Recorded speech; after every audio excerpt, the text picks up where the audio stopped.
Hello guys, so welcome to your own channel banking Spartan. So जैसा कि आपको पता है कि IBPS RRB क्लर्क और PO का नोटिफिकेशन बहुत ही जल्द रिलीज़ होने वाला है। तो उसी सीरीज़ में मैं अपने जो मेंस की स्ट्रेटजी जो लास्ट ईयर मेरी थी और क्या मिस्टेक्स मैंने की थी इस वीडियो में आज मैं शेयर करने वाला हूँ, और आपको क्या मिस्टेक्स कमिट नहीं करनी है वो इस वीडियो में डिस्कशन करने वाला हूँ। So without any delay let's begin.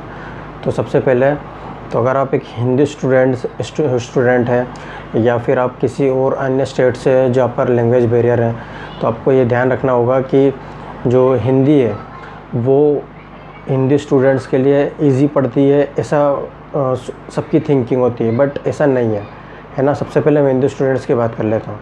तो हिंदी जो सब्जेक्ट है वो इतना ईजी नहीं आता है पेपर में जितना कि आप उसको लेकर चलते हो। तो आपको ये ध्यान रखना है कि हिंदी जब भी आप चूज़ करो इंग्लिश या हिंदी, तो आपको पहले से प्रैक्टिस करके रखनी है टेस्ट में।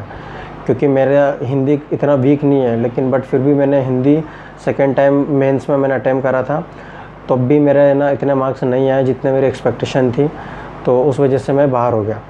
और सेकेंड चीज़ कि आप जब भी कोई जैसे सब्जेक्ट अटेम्प्ट कर रहे हो तो उसमें स्टक नहीं करना है।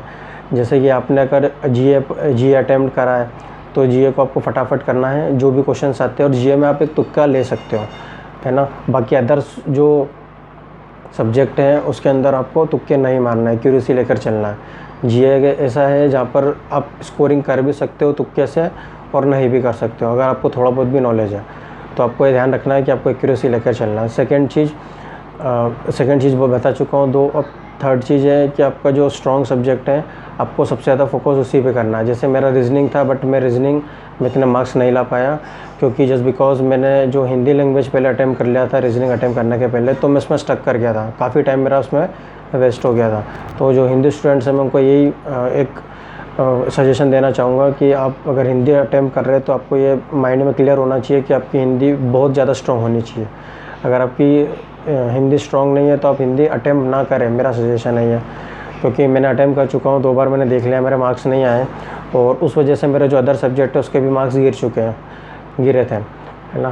क्योंकि हिंदी में उसको जो लैंग्वेज दी थी उसको पढ़ने में काफ़ी टाइम लग रहा था, और उसके कंपेयर में अगर मैं बात करूँ इंग्लिश की, तो काफ़ी सारे स्टूडेंट जिन्होंने इंग्लिश अटैम्प्ट करी तो उनका काफ़ी सारे स्टूडेंट्स हैं उनका क्लियर हो चुका है।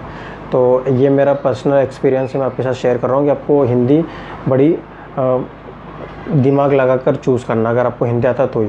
स्ट्रॉन्ग सब्जेक्ट आपको पहले करना है ना। जैसे हिंदी अटैम्प्ट कर लिया तो उसके बाद आपको स्ट्रॉन्ग सब्जेक्ट पर जाना है, फटाक से स्ट्रॉन्ग सब्जेक्ट करना सबसे पहले। GA से जो भी आपकी स्ट्रेटजी हो, और एक्यूरेसी आपको मेंटेन करके चलना है। क्योंकि क्या होता है कि आप अगर 150 करके आ रहे हो फिर आपकी एक्यूरेसी बिगड़ जाती है, तो फिर वो काफ़ी दिक्कत में आ जाता है। जैसे मैंने अटैम्प्ट करे थे 146 150 के आसपास, बट मेरे मार्क्स 90 के अप्रॉक्स आए थे, क्योंकि मेरे हिंदी में काफ़ी क्वेश्चंस गलत हो गए थे, मार्क्स भी कम आए थे।